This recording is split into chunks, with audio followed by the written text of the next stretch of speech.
And ito yung mga brand new beginnings. Again guys, sabi ko nga sa inyo, pwedeng may bago kayong pagkakakitaan, no?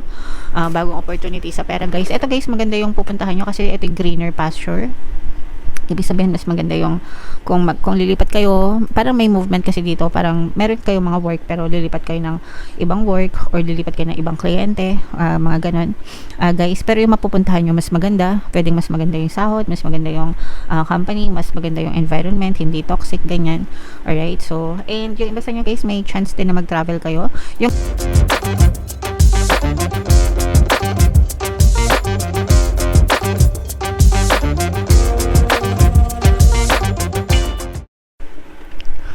hello guys, hello Pisces, welcome back to Pinay Pixie Tarot. Ang pamagat ng episode natin for tonight is second quarter kapalaran guys, para ngayong April, May, June para sa Pisces, Sun, Moon, Rising sign and Venus. Unahin pala natin doon lang na to guys, ito yung mga angel messages para sa inyo. Kung ano lang yung makaresonate guys, take that message. So ito guys, meron tayong the garden. Ibig sabihin nito guys, no, dapat kung ano yung tinatanim natin, yun yung aanihin natin sa buhay natin. Okay? Ganun lang kasimple. Kapag nagtatanim tayo ng good intentions, makakakuha tayo ng good karma. Kapag positive yung tinatanim natin sa buhay natin, positive din yung resulta na may experience natin. Pero kung puro nega yung tinatanim natin sa hardin natin, ibig sabihin puro nega yung fino-focus ng attention natin sa buhay, of course negative din yung maaari nating ma-experience mga kapiksi. And kapag gumagawa ka ng masama sa kapwa mo, syempre masama din yung magiging balik sa inyo guys. So that's simple mga kapiksi.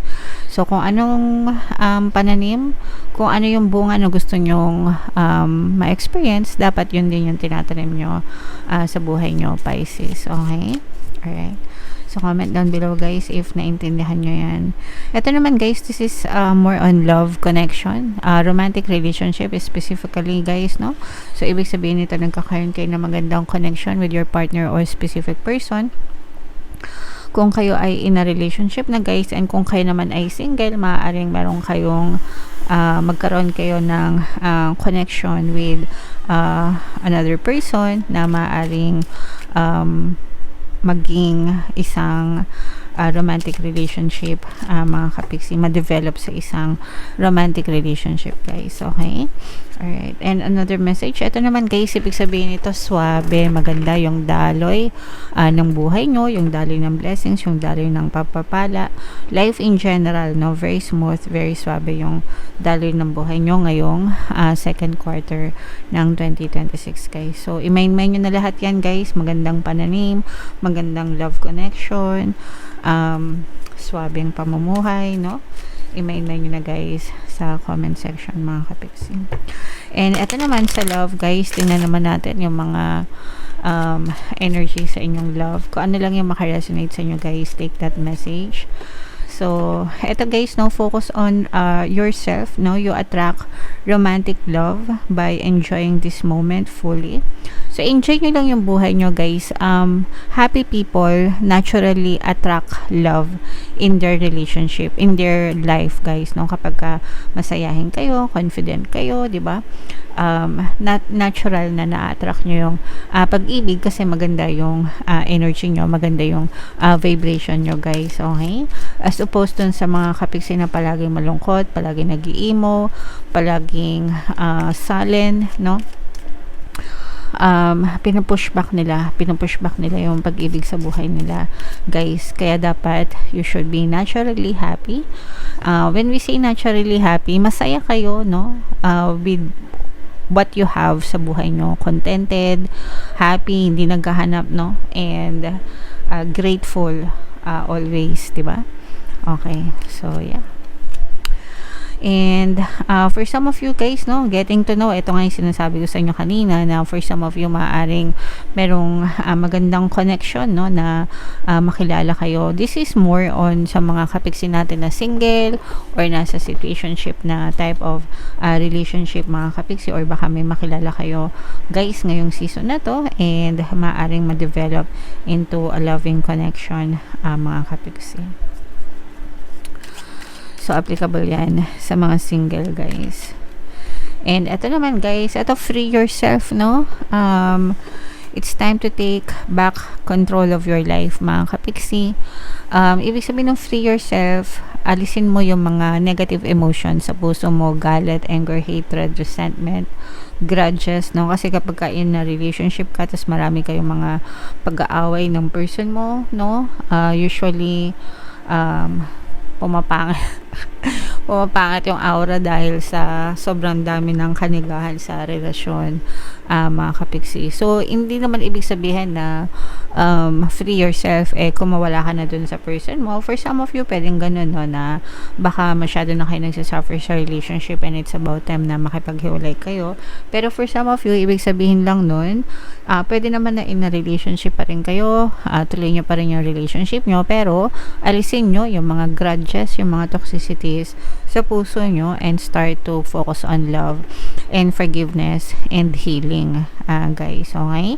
So, doon lang kayo magkakaroon ng emotional freedom when you truly accept, when you truly forgive one another, Pisces. Alright? So, comment down below, guys, if feeling nyo nakaresonate kayo dyan. So, shuffle natin to, guys. Hanapin natin yung energy ng Pisces. Habang sinashuffle ko to, panoorin nyo muna yung video natin, guys, regarding sa ating paano mag-manifest ng abundance video card. Kapiksi, sawa ka na ba sa mga struggles at hirap sa buhay mo? Masipag ka ba at masikap sa buhay ngunit hindi ka pa rin umaasenso? Ilang beses ka na bang nag-attempt mag-negosyo at mag-invest pero palagi ka pa rin nalulugi?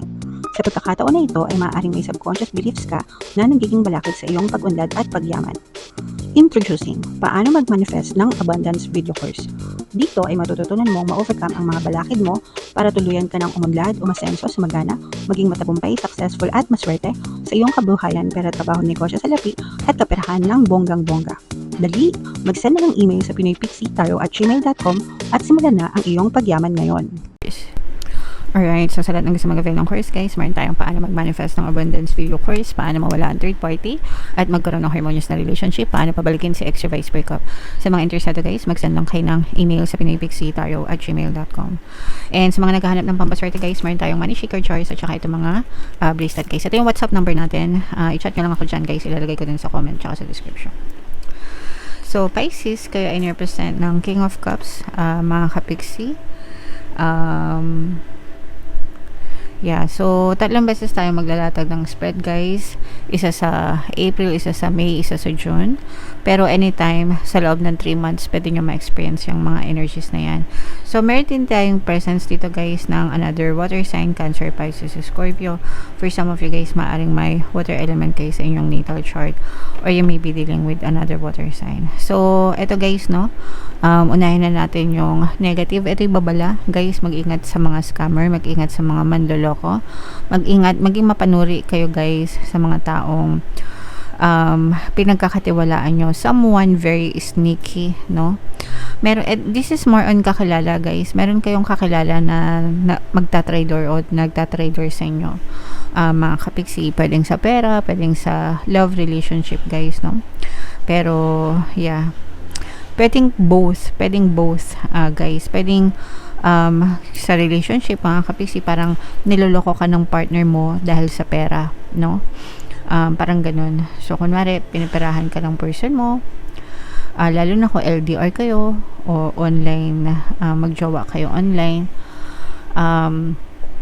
tapos hinihingan ka ng pera, mga kapiksi, yung pala, itong person na to, marami siyang kachat, marami pala siyang jowa, and para-paras kayo na hinihingan niya ng pera. So, mga ganun, guys, okay? So, for some of you, pwedeng nabibiktima kayo ng ganyan, mga kapiksi. So, mag-ingat sa mga pinagkakatiwalaan.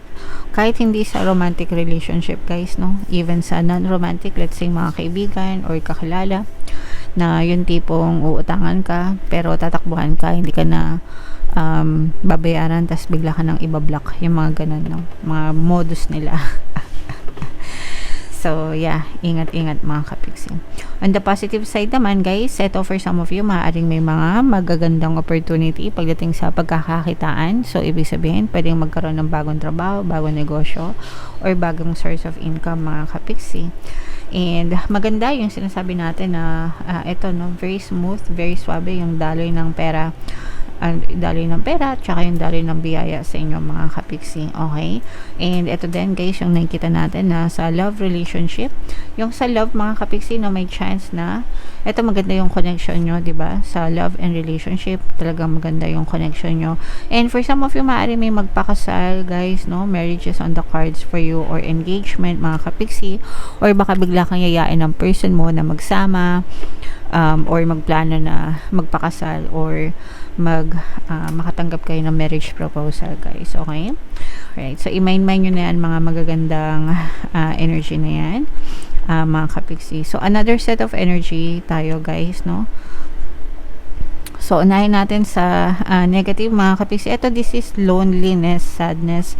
Ibig sabihin nito, guys, may mga may experience kayo ng mga negative situation na magpapaiyak sa inyo, mga kapiksi, no?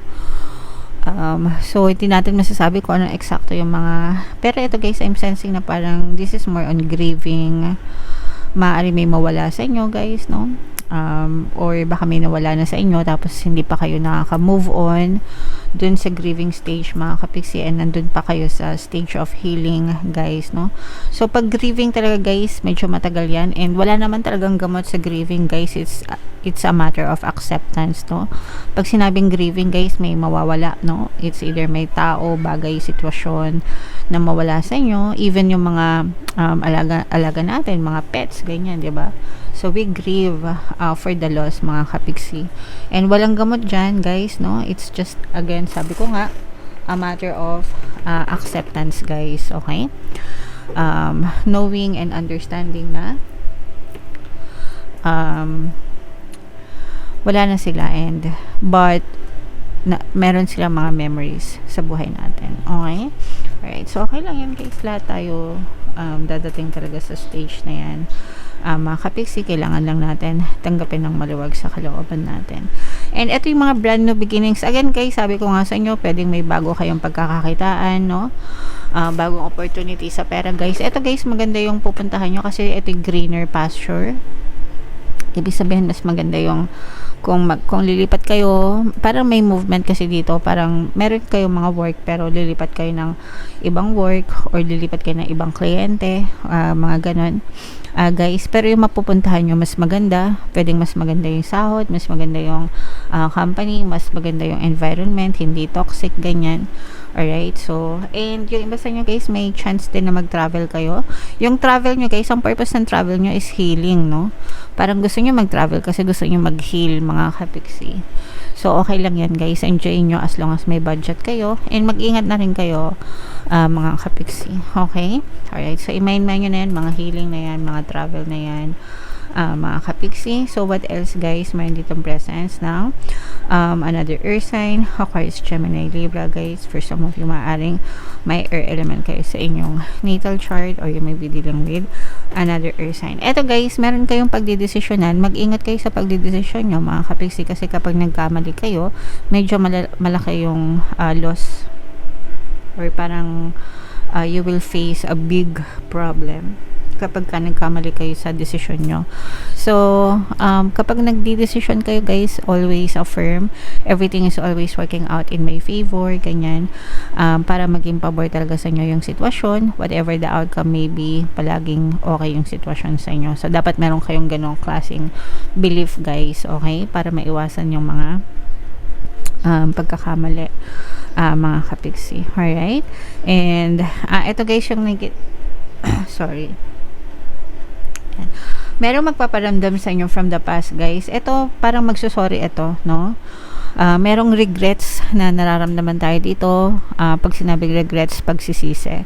So, someone from your past may be reconnecting with you. Maarang mag-reconnect sa inyo, guys, and mag-sorry sa kanilang mga nagawang hindi maganda. Pwedeng ito rin yung, guys, no, yung magdi-deceive sa inyo. Kasi nga, di ba sabi natin, for some of you, maaari kayong maka-experience ng deception. So, maaring ma-realize din niya yung kanyang pagkakamali. Pagkatapos ng ilang linggo, ilang buwan, no, ma-realize niya, and maaari siyang humingi ng tawad din dahil pwedeng makonsensya itong person na to, mga kapiksi. Alright? Okay, so yeah. Comment down below, Pisces, if feeling nyo naka-resonate kayo dyan. And i-mind nyo na lahat yan, guys. And sa comment section mga kapigsi. For more tarot readings guys, ito yung playlist nyo. Ito naman yung ating success stories ng paano mag-manifest ng abundance video course. Panoorin nyo itong video natin guys about money shaker jars. Thank you for liking, sharing, and subscribing. See you next time guys. I love you all. Have a nice day. Bye-bye.